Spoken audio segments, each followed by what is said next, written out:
ഇതെന്താ മാഡം? വായിച്ചു നോക്ക്.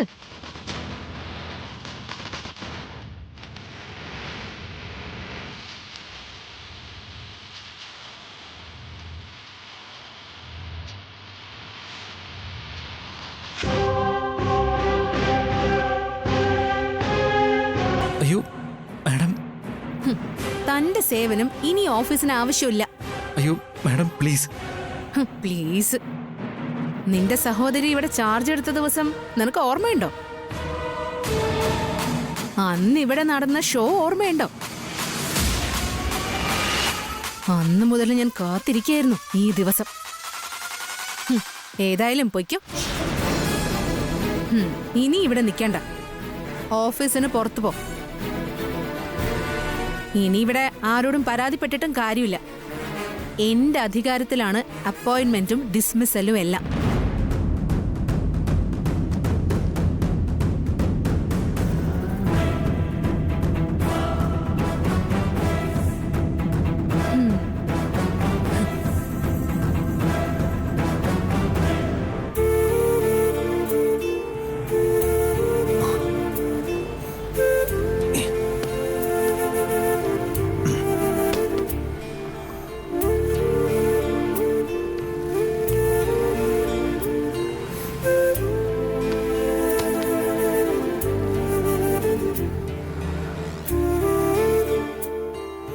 സർ, തക്കാളി ഇനി കുറച്ച് കൂടുതൽ എടുക്കണേ.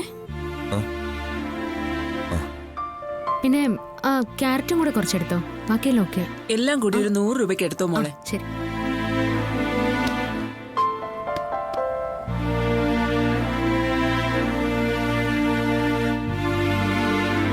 കച്ചവടമൊക്കെ എങ്ങനെയുണ്ട് മോളെ? ചേച്ചിയായിരുന്നല്ലോ ആദ്യം പച്ചക്കറി വാങ്ങിയത്. അതിന്റെ ഒരു ഐശ്വര്യമുണ്ട്. പടച്ചോനെ നന്നായിരിക്കട്ടെ. അന്ന് ഞാൻ നോക്കുമ്പോ പച്ചക്കറി കടയിൽ പുതിയൊരാള്. അപ്പോഴാ അറിഞ്ഞത് പച്ചക്കറി കട വാടകയ്ക്ക് എടുത്ത് നടത്തുകയാണെന്ന്. ഞാൻ അറിഞ്ഞില്ല വലിയൊരു വീട്ടിലെ ആളാണ് കച്ചവടത്തിന് വന്നേക്കുന്നതെന്ന്. പച്ചക്കറി തന്നപ്പോ തന്നെ മനസ്സിലായി ഇതൊന്നും ശീലമില്ലാത്ത ആളാണെന്ന്. അടുത്ത ദിവസം നോക്കുമ്പോ ഉണ്ട് ദേ മോളും വന്നേക്കുന്നു. പിന്നേലേ ഒക്കെ മനസ്സിലായത്.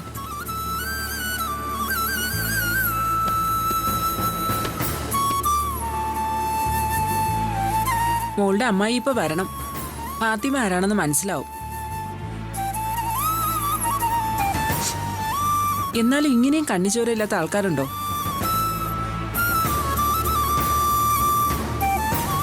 പെണ്ണുങ്ങളുടെ ശത്രുക്കൾ പെണ്ണുങ്ങൾ തന്നെയാ.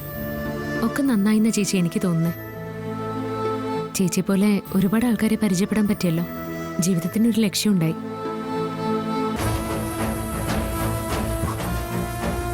തോറ്റുപോകില്ല എന്നൊരു തീരുമാനം എടുത്തു. ഇപ്പൊ മനസ്സിന് നല്ല സന്തോഷമുണ്ട്.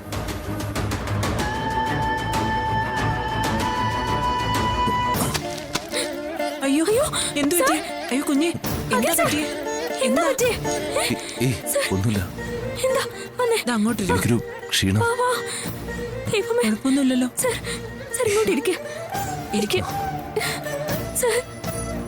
നമുക്ക് ആശുപത്രി പോവാം. ഒന്നും വേണ്ട. കുറച്ചു നേരം ഇങ്ങനെ ഇരുന്നാ മതി. പേടിക്കണ്ട. ഞാൻ കുറച്ച് വെള്ളം എടുത്തോണ്ട് വരാം. ഒന്നുമില്ല ശ്യാമേ. കുടിക്കേ.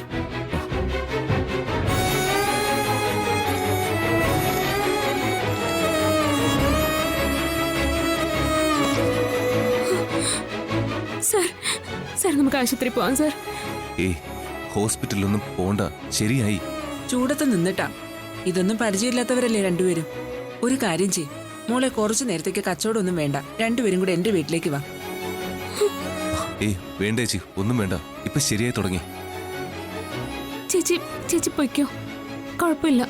എന്റെ നമ്പർ ഉണ്ടല്ലോ, എന്തുണ്ടെങ്കിലും വിളിക്കണം. ശരി ചേച്ചി. സാർ ഇപ്പൊ എങ്ങനെയുണ്ട്? ഇപ്പൊ ഒരുവിധം ശരിയായി. നല്ല ചൂടായിരുന്നല്ലോ. നിനക്ക് ചൂടൊന്നും അറിയുന്നില്ലേ? ചൂടൊക്കെ അറിയുന്നുണ്ട്. പക്ഷെ ക്ഷീണം തുടങ്ങുമ്പോ ഭാവിയെ കുറിച്ചൊക്കെ ഞാനിങ്ങനെ ആലോചിക്കും. നാളത്തെ കാര്യങ്ങളൊക്കെ എങ്ങനെയാണെന്ന് ആലോചിക്കും. അപ്പൊ ക്ഷീണമൊക്കെ അങ്ങ് പോവും. സർ, ഞാൻ കാരണം സാറിന് ഇങ്ങനെ ഒരു അവസ്ഥയിലേക്ക് വരേണ്ടി വന്നത്.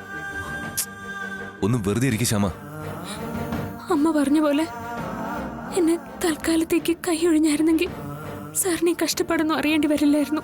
ആ ശരി, എന്നാ പിന്നെ ഞാൻ പോയേക്കാം. സാർ, സാറിന്റെ ഈ ബുദ്ധിമുട്ട് കണ്ട് ഞാൻ പറഞ്ഞു പോയതാ. സാറ് പോയ പിന്നെ ഞാനില്ല. ഇനി എന്തൊക്കെ സംഭവിച്ചാലും ശരി, മരണത്തിന് മാത്രമേ നമ്മളെ പിരിക്കാൻ സാധിക്കൂ. ഇല്ല, മരിച്ചാലും നമ്മൾ പിരിയില്ല. ശ്യാമേ,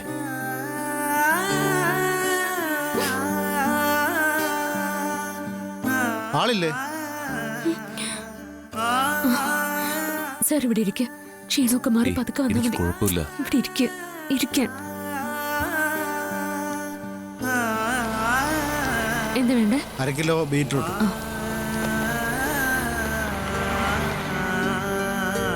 ക്യാരറ്റ് വേണ്ടേ? ആ വേണം.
തിരുമേനി, ആ, ഏത് പൂജയാ? അർച്ചനയാണോ അതോ പുഷ്പാഞ്ജലിയാണോ? അല്ല, അതൊന്നും അല്ല തിരുമേനി.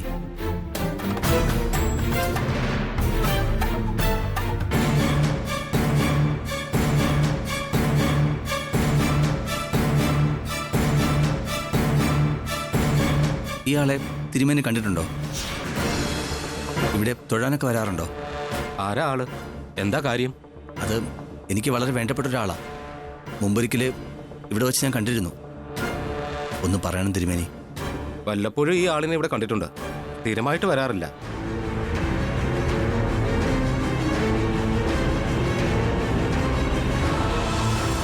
അല്ല തിരുമേനി, ഈ കുട്ടിയുടെ വീട് എവിടെയാണെന്ന് അറിയാവോ? തൊഴാൻ വരുന്നവരുടെ വീടൊന്നും ഞാൻ അന്വേഷിക്കാറില്ല. സോറി, എനിക്ക് വളരെ വേണ്ടപ്പെട്ടൊരു കുട്ടിയാ, അതുകൊണ്ട് ചോദിച്ചതാ. തിരുമേനി ക്ഷമിക്കണം. ഭാര്യയാണോ? അല്ല, ഞാനുമായിട്ട് വളരെ അടുപ്പമുണ്ടായിരുന്ന ഒരാളാ. എന്നും ഇവിടെ വന്നാൽ കാണാൻ പറ്റുമായിരിക്കും അല്ലേ തിരുമേനി? അതൊന്നും എനിക്കറിയില്ല.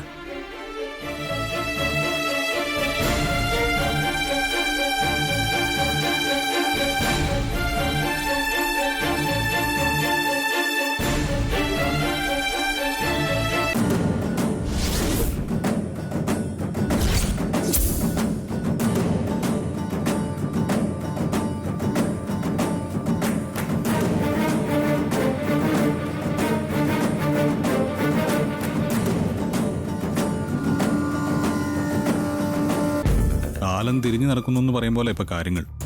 മുമ്പ് നീ എൻ്റെ പുറകെ നടന്നു, ഇപ്പൊ ഞാൻ നിന്നെ അന്വേഷിച്ച് നടത്തുക.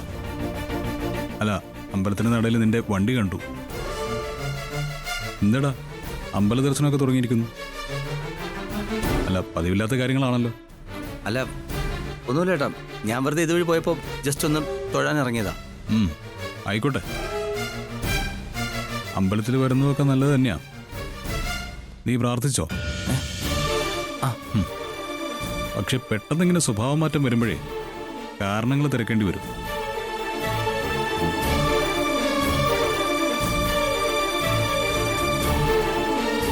എന്താടാ, നിനക്ക് എന്താ പറ്റിയേ?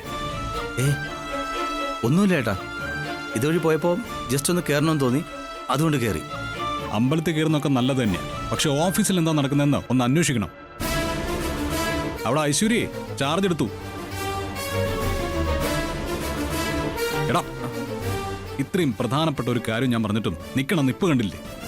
എടാ ഐശ്വര്യ, നിന്റെ ഭാര്യയില്ലേ വൈസ് ചെയർപേഴ്സണായിട്ട് സ്ഥാനം ഏറ്റെടുത്തു. ഇങ്ങനെ ഒരു ചടങ്ങ് അവിടെ നടന്നിട്ട് ഓഫീസിലെ ഉത്തരവാദിത്തപ്പെട്ട ആളായിട്ട് നീ അവിടെ ഇല്ല. കൊള്ളാം. അതൊന്നും സാരമില്ല ഏട്ടാ. എടാ നിനക്ക് സാരമില്ല, പക്ഷെ ഞങ്ങൾക്ക് നല്ലോണം സാരമുണ്ട്. നമ്മുടെ കുടുംബത്തിന്റെ അഭിമാനമാണ് ആ കമ്പനി. ആ കമ്പനിയുടെ ലേബലില നമ്മളെയൊക്കെ 4 പേര് അറിയുന്നത്. ഐശ്വര്യ നിന്റെ ഭാര്യയൊക്കെയാ. നിന്റെ ഭാര്യ കമ്പനിയുടെ തലപ്പത്തെത്തുന്നത് സന്തോഷിക്കേണ്ട കാര്യമാ. പക്ഷെ അരുണേ, ആ സ്ഥാനത്ത് ഐശ്വര്യ 1 മാസം തുടർന്ന തീർന്നു. നമ്മുടെ കമ്പനിക്ക് ഷട്ടർ ഇടാം. ഞാൻ വെറുതെ പറയുന്നതല്ല, അനുഭവങ്ങളിൽ നിന്ന് മനസ്സിലായ കാര്യങ്ങളത്. ഐശ്വര്യ ഇന്ന് ആദ്യം ഒപ്പുവെച്ച ഫയൽ ഏതാണെന്നറിയോ? ആ പാവ അരവിന്ദനെ പിരിച്ചുവിടാനുള്ള ഫയലാ. അരവിന്ദൻ ശ്യാമയുടെ സഹോദരനായി പോയി എന്ന ഒറ്റ കാരണം കൊണ്ടാണ് ഐശ്വര്യ അത് ചെയ്തത്. തനിക്ക് താല്പര്യമില്ലാത്ത എല്ലാവരെയും ഐശ്വര്യ പിരിച്ചുവിടും. അവനെ കമ്പനിയെ രക്ഷിക്കാൻ ഒറ്റ മാർഗേ ഉള്ളൂ, നമ്മുടെ ശ്യാമ വരണം. നമുക്ക് നമ്മുടെ ശ്യാമയെ എത്രയും പെട്ടെന്ന് കമ്പനിയിലേക്ക് തിരിച്ചു കൊണ്ടുവരണം.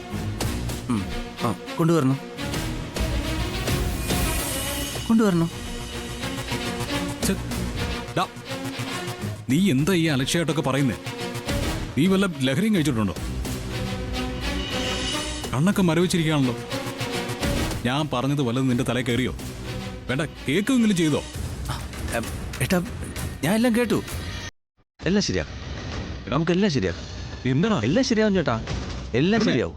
എല്ലാം ശരിയാക്കാം. ശരിയാവാതെ എവിടെ പോകാനാ?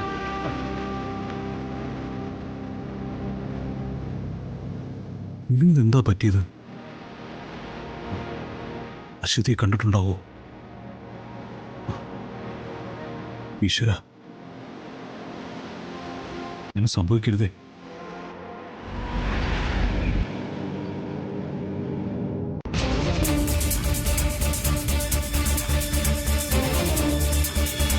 ഞാൻ ലക്ഷ്യമിട്ടതില് ആദ്യത്തെ കാര്യം നടന്നു കഴിഞ്ഞു. അവളിരുന്ന സ്ഥാനത്ത് ഞാൻ എത്തി. അടുത്തതായിട്ടേ ശ്യാമയും അഖിലിനെയും തമ്മിൽ തെറ്റിക്കണം. അങ്ങനെ ഒരു ഉറപ്പ് കൊടുത്തതുകൊണ്ടാ അമ്മ എനിക്ക് വേണ്ടി വാദിച്ചതും എന്നെ കമ്പനിയിലെ ആളാക്കിയതും. അത് എങ്ങനെ വേണമെന്ന് കൃത്യമായിട്ടൊന്ന് പ്ലാൻ ചെയ്യണം. അതിനാദ്യം വേണ്ടത് അവരുടെ പച്ചക്കറി കട പൂട്ടിക്കുക എന്നുള്ളതാ. കട പൂട്ടിക്കുന്ന കാര്യം എനിക്ക് വിട്ടേക്ക്. ഞാൻ ജയേഷുമായിട്ട് ആ കാര്യങ്ങളൊക്കെ സംസാരിച്ചു കഴിഞ്ഞു. ആണോ? ഗുഡ്. ഇനിയിപ്പോ ഞാൻ അരവിന്ദനെ പിരിച്ചുവിട്ടതറിഞ്ഞ അവക്ക് വട്ടാകും. അതിന്റെ പിറകെ കടയും കൂടെ അടച്ചു പൂട്ടിച്ച അവൾക്ക് പിന്നെ പിടിച്ചു നിൽക്കാൻ പറ്റില്ല.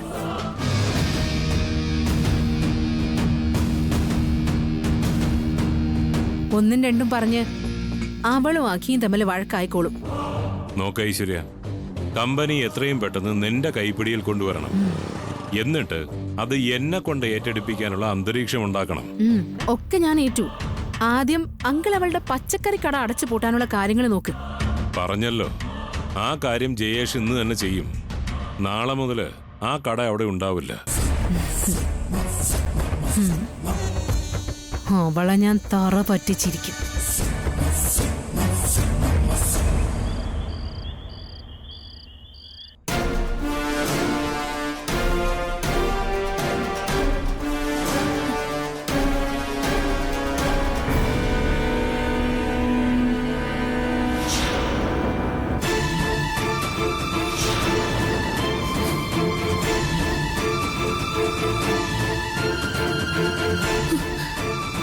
രണ്ടുപേർക്കും തൃപ്തിയായല്ലോ.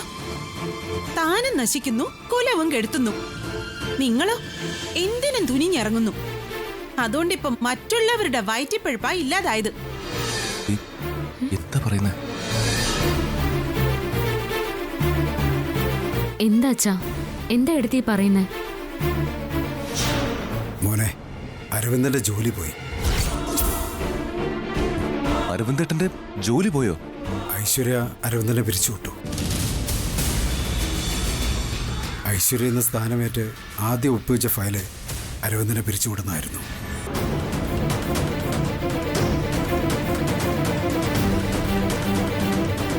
ശ്യാമേ, ഞാൻ വീട് വരെ പോവാ. അവരെ കൊണ്ട് ഇന്ന് രാത്രി തന്നെ അരവിന്ദേട്ടനെ ഞാൻ തിരിച്ചെടുപ്പിക്കും. സർ സർ ഇതെനിക്ക് വിട്ടേക്കൂ, ഞാൻ നോക്കിക്കോളാം.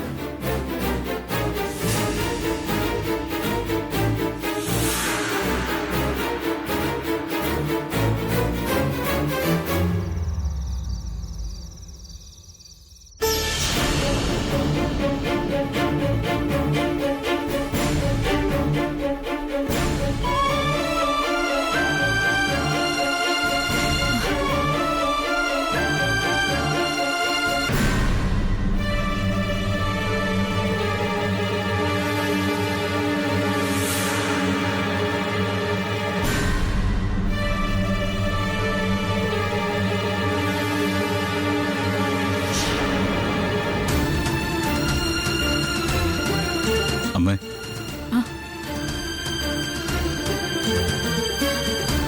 അരുണിന്റെ കാര്യത്തില് കൂടുതൽ ശ്രദ്ധ വേണമെന്ന് തോന്നുന്നു അമ്മേ. എന്താ മോനെ? അമ്മേ, അവനിപ്പോ ആകെ ഡിപ്രസ്ഡാ. ഓഫീസിൽ മിക്കവാറും കാണാറില്ല. ഇന്നലെയാണെങ്കിൽ കുറച്ചു നേരം സീറ്റിൽ ഇരുന്നിട്ട് പോയി. എന്റെ സംശയം ബലപ്പെടും അമ്മേ. എന്ത് സംശയം? അശ്വതിയെക്കുറിച്ചുള്ള സത്യങ്ങൾ അവൻ അറിഞ്ഞിട്ടുണ്ടോന്നൊരു സംശയം. അതായത് അവന്റെ കാമുകിയായിരുന്ന അഭിരാമിയാണ് ഇപ്പോഴത്തെ അശ്വതി എന്നുള്ളത് അവൻ മനസ്സിലാക്കിയിട്ടുണ്ടെന്ന് തോന്നുന്നു അമ്മേ. ഈശ്വരാ. ഇന്ന് ഞാൻ അവനൊന്ന് ഫോളോ ചെയ്തു. എന്നിട്ട് അവനെ ഒരു അമ്പലത്തിൽ വെച്ച് കണ്ടു. അശ്വതിയുടെ വീടിനടുത്തുള്ള ഒരു അമ്പലമായിരുന്നു അത്. ദൈവമേ. അമ്മേ, എന്റെ തോന്നലാണ്. അവൻ എവിടെയെങ്കിലും വെച്ച് അവളെ കണ്ടു കാണും. അതിനെ തുടർന്നുള്ള അന്വേഷണ ഇപ്പൊ അവൻ നടത്തുന്നത്. നീ പറയുന്നത് കേട്ടിട്ട് എനിക്ക് പേടിയാവുകടാ. അമ്മേ, പേടിച്ചിട്ട് ഒരു കാര്യമില്ല. നമ്മൾ കൂടുതൽ ശ്രദ്ധിക്കണം. പറ്റുമെങ്കിൽ അച്ഛനോട് പറഞ്ഞ് അവനെ മുംബൈയിലേക്ക് മാറ്റണം.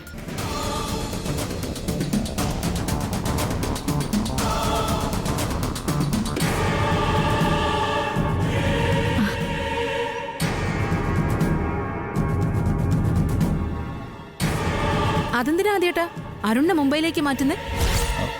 അത് എന്താ അമ്മേ, ആദ്യേട്ടൻ എന്താ പറയുന്നേ? ഏയ് ഒന്നുമില്ല മോളെ. നമ്മുടെ മറ്റു ഓഫീസുകളൊക്കെ സ്ട്രോങ് ആക്കുന്നതിനെ കുറിച്ച് പറഞ്ഞതാ. ആദ്യേട്ടാ, കമ്പനിയിൽ ഉയർന്ന പോസ്റ്റിലിരിക്കുന്ന എന്നോടല്ലേ അത് ആദ്യം ചർച്ച ചെയ്യേണ്ടത്? ഇവിടിപ്പോ എന്തോ ഗൂഢാലോചന നടക്കുന്ന പോലെയാ എനിക്ക് ഫീൽ ചെയ്യുന്നത്. എന്ത് ഗൂഢാലോചന? ഞാൻ കാര്യങ്ങളൊക്കെ അമ്മയോട് സംസാരിച്ചതാ, അത്രേ ഉള്ളൂ.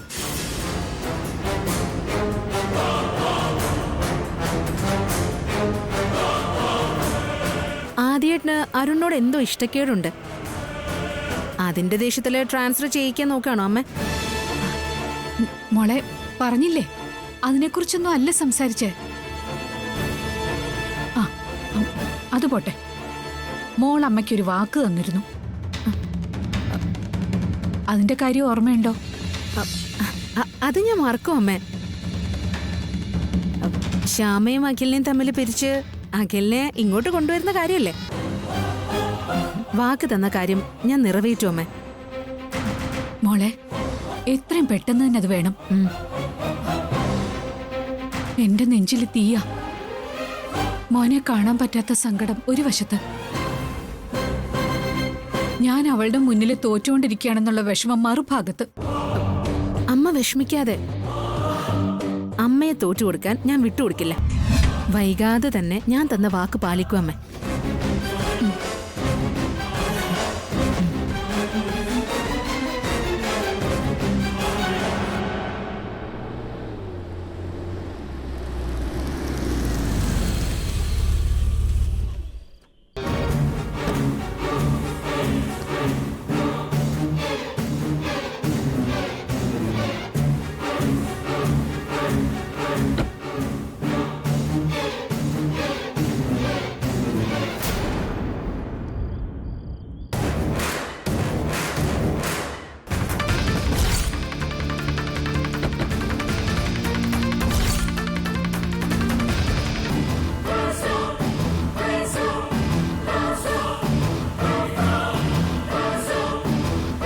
കൊടുത്തിട്ട് വാ.